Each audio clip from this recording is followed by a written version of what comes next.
Hello and welcome to Daily Chapter Reading, Chapter 18 of Pride and Prejudice and Zombies by Jane Austen and Seth Grahame-Smith. Till Elizabeth entered the drawing-room at Netherfield and looked in vain for Mr. Wickham among the cluster of red-coats there assembled, a doubt of his being present had never occurred to her. She had dressed with more than usual care, and prepared in the highest spirits for the conquest of all that remained unsubdued of his heart, trusting that it was not more than might be won in the course of the evening. But in an instant arose the dreadful suspicion of his being purposely omitted from Mr. Darcy's pleasure in the Bingleys' invitation to the officers. And though this was not exactly the case, the absolute fact of his absence was pronounced by his friend Denny, who told them that Wickham had been obliged to go to town on business the day before to attend a demonstration of a new carriage that boasted of being impervious to attacks by the Mankey dreadfuls. This assured Elizabeth that Darcy was not answerable for Wickham's absence, and her very feeling of displeasure against the former was sharpened by immediate disappointment. She was resolved against any sort of conversation with him. Having told all her griefs to Charlotte Lucas, whom she had not seen for a week, Elizabeth was soon able to make a voluntary transition to the oddities of her cousin, and to point him out to her particular notice. The first two dances, however, brought a return of distress. They were dances of mortification. Mr. Collins, awkward and uncommonly round, gave her all the shame and misery which a disagreeable partner for a couple of dances can give. The moment of her release from him was ecstasy. She danced next with an officer, and had the refreshment of talking of Wickham, and of hearing that he was universally liked.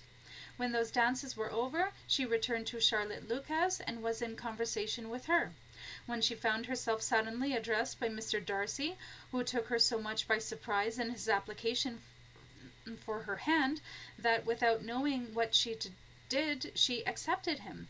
He walked away again immediately, and she was left to fret over her own want of presence of mind. If Master Lou had seen such a lapse of awareness, 20 lashes at least, and another 20 trips up and down the 1,000 steps of Quan-hi-si. "I dare say you will find Mr. Darcy very agreeable," Charlotte tried to console her. "Heaven forbid! That would be the greatest misfortune of all."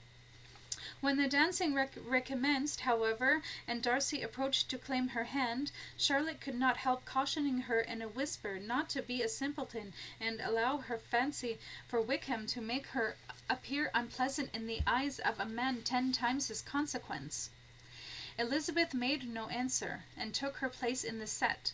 They stood for some time without speaking a word, and she began to imagine that their silence was to last through the 2 dances, and at first was resolved not to break it, till suddenly fancying that it would be the greater punishment to her partner to oblige him to talk, she made him slight observation on the dance. He replied, and was again silent. After a pause of some minutes, she addressed him with a second time, with, "It is your turn to say something now. Mr. Darcy, I talked about the dance, and you ought to make some sort of remark on the size of the room or the number of couples." He smiled, and assured her that whatever she wished him to say should be said. "Very well. That reply will do for the present. Perhaps by and by I may observe that private balls are much pleasanter than public ones. On the contrary, I find that balls are much more enjoyable when they cease to remain private."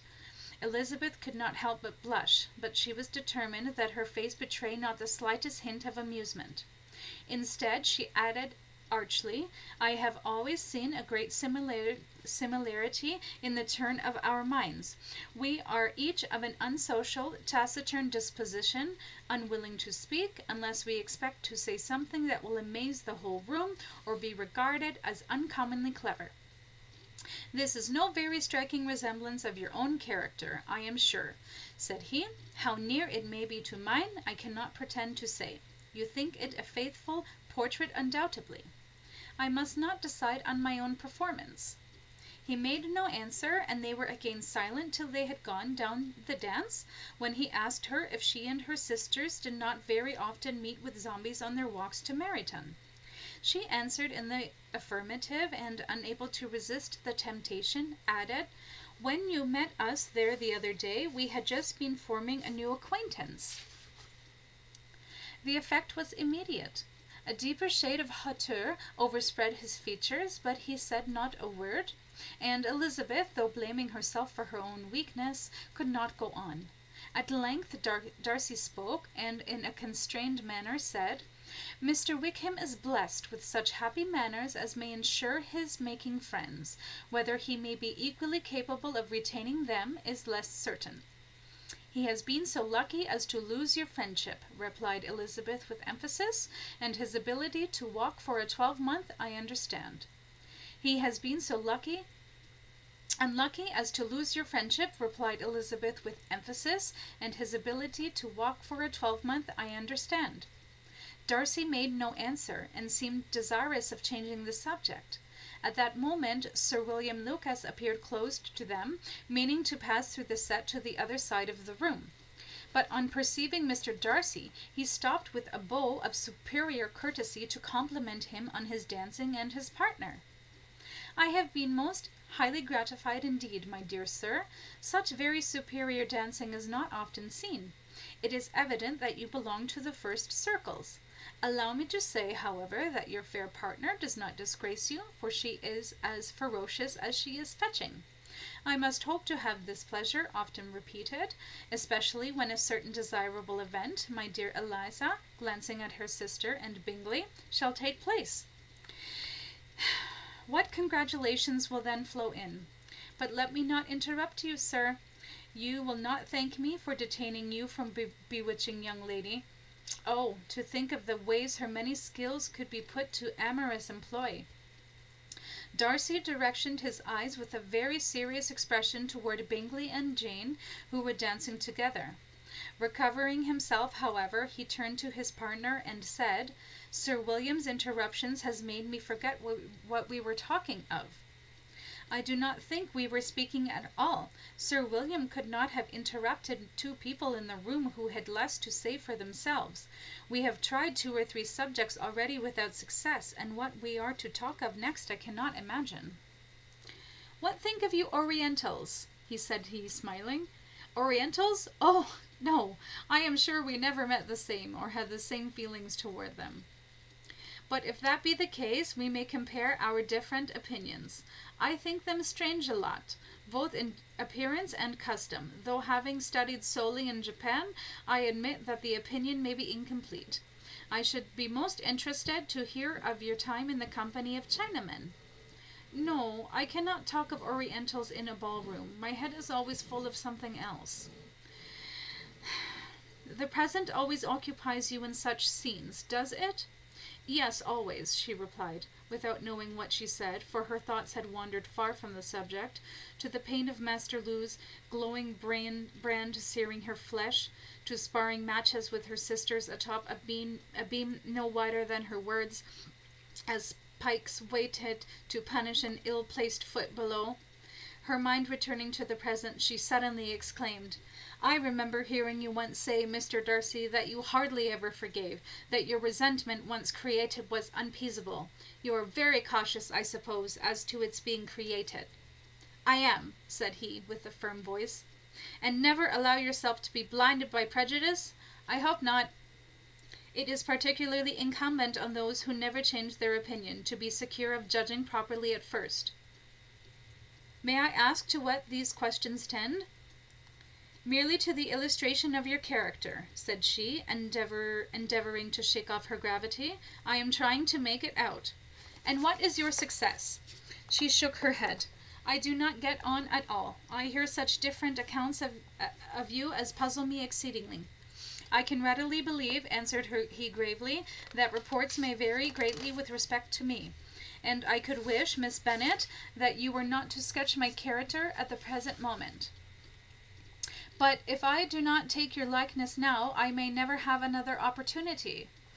I would by no means suspend any pleasure of yours," he coldly replied. She said no more, and they went down the other dance and parted in silence, and on each side dissatisfied, though not to an equal degree, for in Darcy's breast there was a tolerable, powerful feeling toward her, which soon procured her pardon and directed all his anger against another. Elizabeth then sought her eldest sister. I want to know what you have learned about Mr. Wickham, but perhaps you have been too pleasantly engaged to think of any third person, in which case you may be sure of my pardon. No, replied Jane, I have not forgotten him, but I have nothing satisfactory to tell you.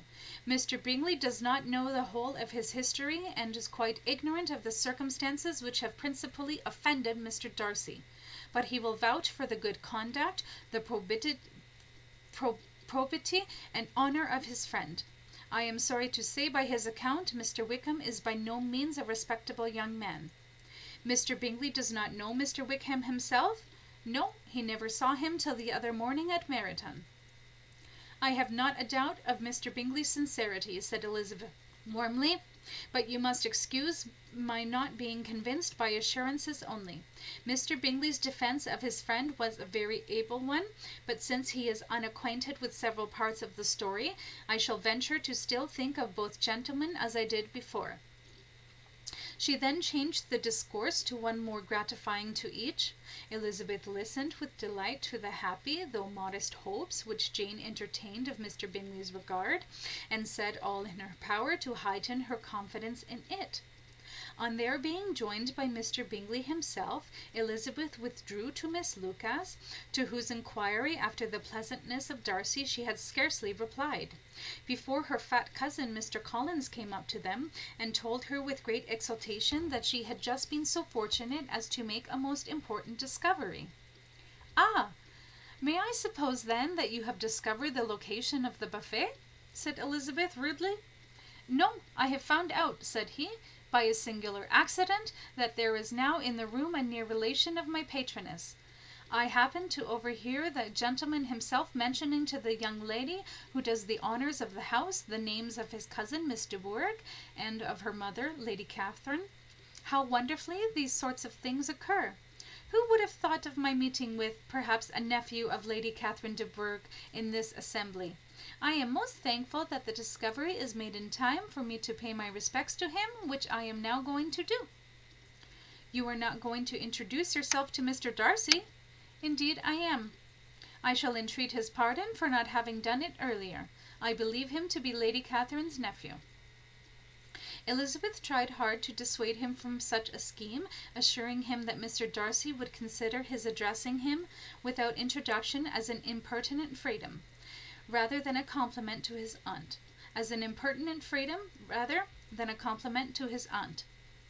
that it must belong to Mr. Darcy, the superior in consequence, to begin the acquaintance. When Elizabeth ceased speaking, Mr. Collins replied thus: "My dear Elizabeth, I have the highest opinion in the world in your excellent judgment in all matters within the scope of your understanding, particularly in the slaying of Satan's armies. But permit me to say that there must be a wide difference between the established forms of ceremony amongst the laity and those which regulate the clergy. After all, you may wield God's sword, but I wield his wisdom. And it is wisdom, dear cousin, which will ultimately rid us of our present difficulties with the undead. You will excuse me for saying so, but I have never seen a zombie's head taken off by swords, nor do I ever expect to. You must allow me to follow the dictates of my conscience on this occasion, which leads me to perform what I look on as a point of duty." With a low bow, he left her to attack Mr. Darcy, whose reception of his advances she eagerly watched, and whose astonishment at being so addressed was very evident. Her cousin prefaced his speech with a solemn bow, and thought she could not hear a word of it. She felt as if hearing it all, and saw in the motion of his lips the word apology. Hunsford and Lady Catherine de Bourgh. It vexed her to see him expose himself to such a man. Mr. Darcy was eyeing him with unrestrained wonder, and when at last Mr. Collins allowed him time to speak, replied with an air of distant civility.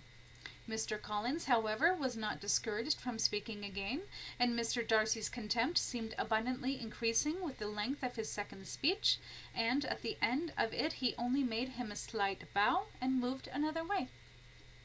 As Elizabeth had no longer any interest of her own to pursue, she turned her attention almost entirely on her sister and Mr. Bingley. She saw her in all the felicity which a marriage of true affection could bestow, and she felt capable, under such circumstances, of endeavouring even to like Bingley's two sisters. Her mother's thoughts were plainly bent the same way, and she determined not to venture near her, lest she suffer her endless prattling. When they sat down to supper, therefore, Elizabeth considered it a most unlucky perverseness which placed them within one of each other, and deeply was she vexed to find that her mother was talking to Lady Lucas freely, openly, and of nothing else but her expectation that Jane would soon be married to Mr. Bingley. It was an animating subject, and Mrs. Bennet seemed incapable of fatigue while enumerating the advantages of the match. His being such a charming young man, and so rich, and living but 3 miles from them, were the first points of self-gratulation. And then it was such a comfort to think how fond the two sisters were of Jane, and to be certain that they must desire the connection as much as she could do. It was, moreover, such a promising thing for her younger daughters, as Jane's marrying so greatly must throw them in the way of other rich men. Oh, what joy to see them all thus provided for! To see them entertaining at their own estates, raising their own children, instead of all this silly training and fighting. She concluded with many good wishes that Lady Lucas might soon be equally fortunate, though evidently and triumphantly believing there was no chance of it. In vain did Elizabeth endeavour to check the rapidity of her mother's words, or persuade her to describe her felicity in a less audible whisper. For, to her inexpressible vexation, she could perceive that the chief of it was overheard by Mr. Darcy, who sat opposite to them. Her mother only scolded her for being nonsensical, her breath thick, and meat and port. What is Mr. Darcy to me, pray, that I should be afraid of him? I am sure we owe him no such particular civility as to be obliged to say nothing he may not like to hear. For heaven's sake, madam, speak lower. What advantage can it be for you to offend Mr. Darcy? You will never recommend yourself to his friend by doing so. Nothing that she could say, however, had any influence. Elizabeth blushed and blushed again with shame and vexation. She could not help frequently glancing her eye at Mr. Darcy, though every glance convinced her of what she dreaded. For though she was not always looking at her mother, she was convinced that his attention was invariably fixed by her. The expression of his face changed gradually from indignant contempt to a composed and steady gravity. At length, however, Mrs. Bennet had no more to say, and Lady Lucas, who had been long yawning at the repetition of delights which she saw no likelihood of sharing, was left to the comforts of cold ham and chicken. Elizabeth now began to revive, but not long was the interval of tranquillity, for when supper was over, not a servant was to be found to attend to their empty plates. Seeing his guests now restless, Mr. Bingley rose from his seat and excused himself, no doubt to scold his steward for the embarrassment. Upon his return, Elizabeth promptly reached for her ankle-dagger. Mr. Bingley's white face and troubled countenance were enough to solicit such a reaction. "Mr. Darcy, if I may have the pleasure of your company in the kitchen," said Bingley. Darcy rose, taking care not to move too quickly, lest he alarm the guests. Elizabeth took it upon herself to follow him. When Darcy took notice of this, he turned to her and said in a whisper, "Miss Bennet, I would much prefer you took your seat. I am quite capable of attending to Mr. Bingley myself." "Of that I have no doubt, Mr. Darcy, just as I have no doubt in my ability to form my own opinion on the matter. Now, do you wish to cause a stir, or shall we to the kitchen?" Mr. Bingley led the two of them down a hidden staircase and into the cellar, which was divided into two halves by a long corridor, one side belonging to the servants' quarter and armoury, the other to the exercise parlour and kitchen. It was in the latter that a most unfortunate sight awaited them. Two adult unmentionables, both of them male, busied themselves feasting upon the flesh of the household staff. How 2 zombies could have killed a dozen servants, 4 maids, 2 cooks, and a steward was beyond Elizabeth's comprehension, but she knew precisely how they had gotten in. The cellar door had been opened to let in the cool night air and relieve the oppression of the wood stoves. "Well, I suppose we had ought to take all of their heads, lest they be born to darkness," she said. Mr. Bingley observed the desserts his poor servants had been attending to at the time of their demise, a delightful array of tarts, exotic fruits, and pies, sadly soiled by blood and brains, and thus unusable. "I don't suppose," said Darcy, "that you would give me the honour of dispensing of this unhappy business alone. I should never forgive myself if your gown were soiled." "The honour is all yours, Mr. Darcy." Elizabeth thought she detected the slightest smile on his face. She watched as Darcy drew his blade and cut down the two zombies with savage yet dignified movements. He then made quick work of beheading the slaughtered staff, upon which Mr. Bingley politely vomited into his hands. There was no denying Darcy's talents as a warrior. If only, she thought, his talents as a gentleman were their equal. When they returned to the ball, they found the spirits of the others very much disturbed. Mary was entertaining them at the pianoforte, her shrill voice testing the patient ears of all present. Elizabeth looked at her father to entreat his interference, lest Mary should be singing all night. He took the hint, and when Mary had finished her second song, said aloud, "That will do extremely well, child. You have delighted us long enough. Let the other young ladies have time to exhibit." To Elizabeth it appeared that, had her family made an agreement to embarrass themselves as much as they could during the evening, it would have been impossible for them to play their parts with more success. The rest of the evening brought her little amusement. She was teased by Mr. Collins, who continued most perseveringly by her side, and though he could not prevail on her to dance with him again, he put it out of her power to dance with others, by using his thick middle to hide her from view. In vain did she offer to introduce him to any young lady in the room. He assured her that she was perfectly indifferent to that his chief object was by delicate attention to recommend himself to her, and that he should therefore make a point of remaining closed to her the whole evening. There was no arguing upon such a project. She owed her greatest relief to her friend, Miss Lucas, who often joined them, and good-naturedly engaged Mr. Collins' conversation to herself. She was at least free from the offence of Mr. Darcy's further notice, though often standing within a very short distance of her. Quite disengaged, he never came near enough to speak. She felt it to be the probable consequence of her allusions to Mr. Wickham, and rejoiced in it. When at length they arose to take leave, Mrs. Bennet was most pressingly civil in her hope of seeing the whole family soon at Longbourn, and addressed herself especially to Mr. Bingley, to assure him how happy he would make them by eating a family dinner with them at any time, without the ceremony of a formal invitation.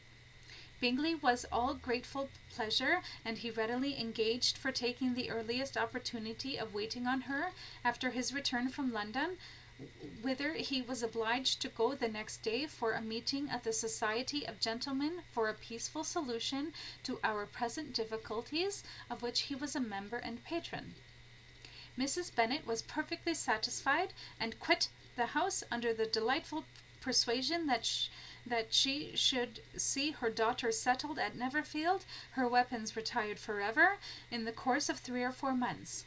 Of having another daughter married to Mr. Collins, she thought with equal certainty, and with considerable though not equal pleasure. Elizabeth was the least dear to her of all her children, and though the man and the match were quite good enough for her, the worth of each was eclipsed by Mr. Bingley and Netherfield.